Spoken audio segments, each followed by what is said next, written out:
Анализа во продолжение колку сегашната ситуација отвара опасност за голем регионален конфликт. Со професор доктор Цане Мојановски разговараме за сегашната ситуација, војна Израел-Палестина, колку сето тоа е опасност да прерасне во поголем регионален конфликт и колку овој дел од Европа, колку Балканот е ранлив на ова што се случува во моментов во појасот Газа. Професоре, добро утро и добре ни дојдовте. Добро утро, поздрав до македонските гледачи или до гледачите на македонската телевизија. Посакувам пријатни минути со утринската програма. Дали за вас беше изненадување нападот на Хамас врз Израел на 7 октомври, тоа што сега се случува токму таму? Ако подолгорочно се следат процесите на Блискиот Исток, ќе се констатира дека војните или војувањата или започнувањето на војни конфликти имаат определена динамика. Веројатно изненадување од аспект на појавата или воопшто дејствувањето на Хамас како воена структура од позициите на појасот Газа врз израелската територија, но во секој случај, ако ги следиме процесите пошироко, и во овие 612 дена од како е почната руската агресија врз Украина, треба да се очекува дека одделни конфликти или одделни конфликтни жаришта повеќе или помалку ќе постануваат предмет на интерес и внимание на светската јавност или на носителите на злото, на сеништата на војната. И нормално треба секогаш да имаме предвид дека секоја војна кога започнува прво што умира вистината. Потоа како втора последица се јавува дека човечкиот живот постанува безвреден.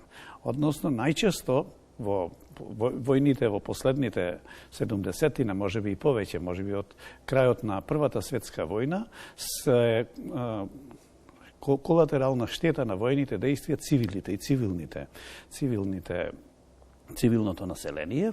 И можеме да видиме дека во современа Европа и во светот јавното мислење особено се подигна по лиферувањето на информациите во кои што цели на воените действија беа цивилните структури, особено болниците, настраданите деца и така натаму, што повеќе или помалку предизвика огорчување и револт во прогресивната јавност во светот и барањето до завојуваните страни да ги почитуваат принципите на меѓународното право, особено на хуманитарниот аспект на тоа меѓународно право и максималната заштита на цивилите.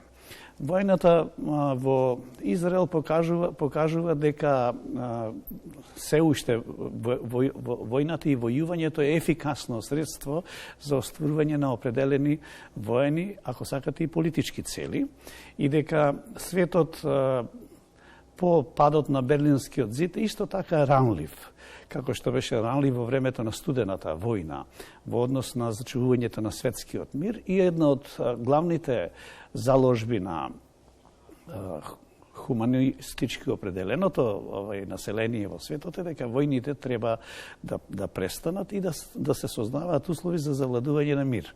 Дали оваа војна може да премине во регионален конфликт, секоја војна ја носи таа опасност, но мислам дека односот на силите и нивото на поддршката кој што го има завојуваните страни на Блискиот Исток, а се воените аналитичари најчесто зборуваат дека Израел има силна американска поддршка, која во светски рамки е суперсила со извонредни воени и други капацитети, а дека военото крило на Хамас е всушност поддржано од регионалните сили во тој регион, особено од Иран, и дека тој конфликт повеќе или помалку може да се дизајнира или да се наблюдува во рамките на доминантните интереси на овие две политички групации. Иако има определен број на анализи кои укажуваат дека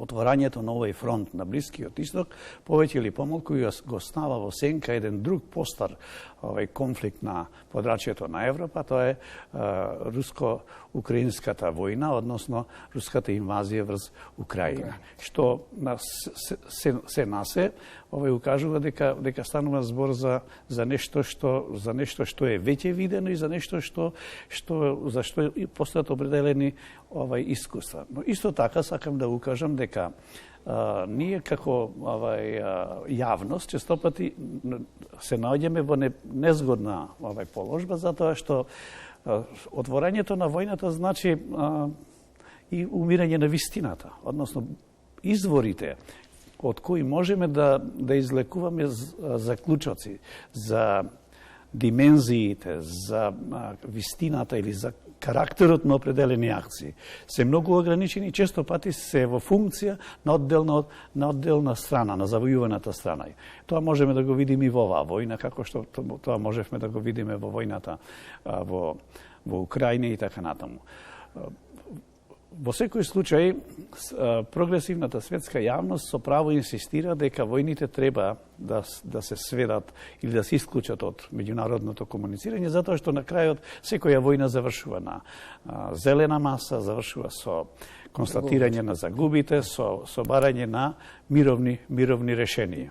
Овде станува збор за две состојби во која што имате едно тесно подрачје кое што се нарекува Газа, кое е пренаселено, кое има статус на хуманитарно згрижено население, кој има малку можности за комуникација со светот и неговите така натаму, и политичката власт на Хамас, која од 2007 година се организира на тоа подрачје, се обидува да ги реши овие прашања. Она што, барем од дел од медиумите, доколку е тоа точно, го видовме дека таму очигледно станува збор за сложени општествени процеси, во кои што, како и во другите неразвиени земји, е висока корупцијата, во која што постојат и други интереси, дека е развиен еден цел подземен град во кој што се случуваат еден значителен број на процеси, што е последица токму на таквата положба на појасот Газа, кој, ако ги наблюдуваме од аспект на односот на војно-техничките и други состојби, тие се далеку заостануваат зад воената, техничката и друга моќ на Израел. Што на еден или друг начин уште повеќе ги зголемува симпатиите во дел од светската јавност кон настраданото население од појасот Газа. Појасот Газа, така. Професор, некако Европа е на средина, се случува со две војни во, кога зборуваме Русија и Украина, тука е Израел и појасот Газа, колку сегашнава нова ситуација еве денес на посета во Скопје и Урсула фон дер Лајен, колку сето ова повторно за Европската унија, за европските челници ќе значи црвен аларм за тоа што се случува и на Балканот, бидејќи видовме појасот Газа Израел некако со години, тоа трае децении, како проблемите како да се туркаат под тепих и се бараат решенија, но никако да се најдат. Имаме такви отворени прашања доста и во Европа. Што ова може да значи за регионот, за нашата земја и воопшто за Европската унија? Тоа нека биде вториот дел од анализата. Што може да значи за нас? Во секој случај тоа повеќе или помалку може да поттикнува одделни, ретроградни, ако сакате големо државни, националистички и други поединци и структури кои ќе се обидуваат да чарат или воопшто да добијат некој бенефит од затегнатите односи. Инаку тоа е сепак конфликт кој е релативно подалеку од центарот на Европа. Е прашање кое што во изминативе 70-ти години, односно е регион кој во изминативе 70-ти години имал и други драматични воени свртувања и потреси. Постои определен балансиран интерес или поведение на делот на европските земји во тој регион што се темели на историските, на културните и на економските интереси на овие земји. Исто така постојат арапските земји кои што имаат исто различни погледи и интереси во однос на тоа прашање. И од тој аспект, ако наблюдуваме војната како феномен, таа може да биде катализатор или поттикнувач на одделни негативни процеси. Да речеме, особено за нас тука на Балканот. И ние кои наблюдуваме историјата на Балканот, ќе видиме дека честопати еден значителен број на движења кои се случувале на Балканот биле како последица или во функција на определени конфликти кои што се случувале поблиску или подалеку на подрачјето на Европа или на границите меѓу Европа и Азија, посебно на Блискиот исток и така натаму. Од тој аспект, ако наблюдуваме, ова е погодна почва на носителите или насеништата на војните и на Балканскиот полуостров или на подрачјето на Западниот Балкан да покажат определени знаци или определени активности кои можат да се обидат да го нарушат еквилибриумот или сегашната состојба на Балканот. Во однос на Македонија тоа прашање мислам е релативно по-специфично, затоа што со влегувањето на Македонија во НАТО системот и вклучувањето на Албанија и Бугарија, освен со Косово и Србија, Македонија е окружена со земји членки на НАТО сојузот, дека тој конфликт или воопшто обидите да се создадат услови за конфликт се минимални или можат да се сведат на индивидуални и групни поединечни испади кои повеќе или помалку, освен што ќе го зголема стравот или ќе предизвикаат определена емоција, не можат да предизвикаат пошироки последици врз самостојноста, врз мирот и безбедноста на граѓаните на Македонија. Од тој аспект мислам дека македонската држава треба да, и се надевам таа партиципира во остварувањето на политиките на НАТО алијансата и дека повеќе или помалку треба да ги премостува оние прашања кои можат да бидат повод за зголемувањето на или за создавањето на простор за пројавата на такви групи и поединци. Што лично не очекувам дека можат да се случат, но ако ги наблюдувате одделни политички изјави и процеси и така натаму, кажува дека се уште на подрачјето на Македонија не се надживеани концептите за големодржавните концепти, не се надживеани концептите кои кажуваат дека национализмот или етничката или националната димензија се исклучивата основа за политичка хомогенизација и за остварување на политичките цели, и дека тоа може во одделни ситуации да предизвика злоупотреба или употреба на одделни специфичности, да речеме, на населението по верска, по етничка или по некоја друга линија. Но од конфликти од поширок маштаб или поширок размер тешко можат во овој момент, барем според сегашните индикатори, да се утврдат и да се предпостават како такви.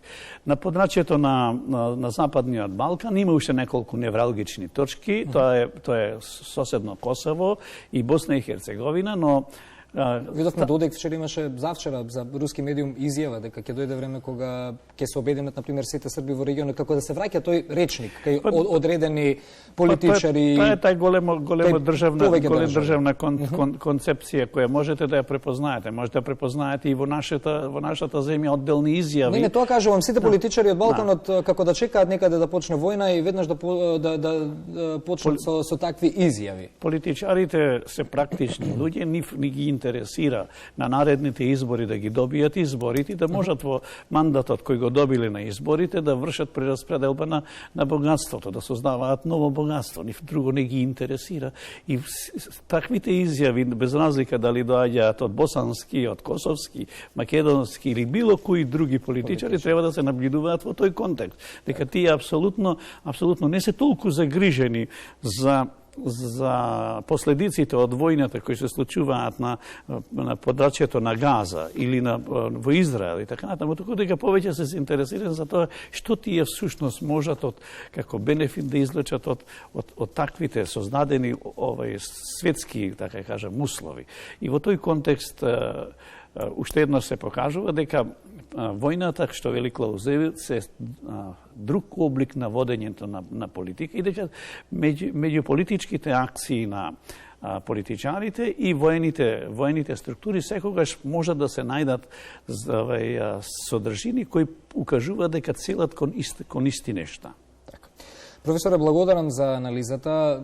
Ке се видиме повторно, да се надеваме следен пат кога ќе ве поканиме дека ќе имаме побави вести кои што доаѓаат во однос на мировни преговори помеѓу Израел и Палестина. Ви благодарам и вам за поканата и ми беше задоволство што учествував со вас.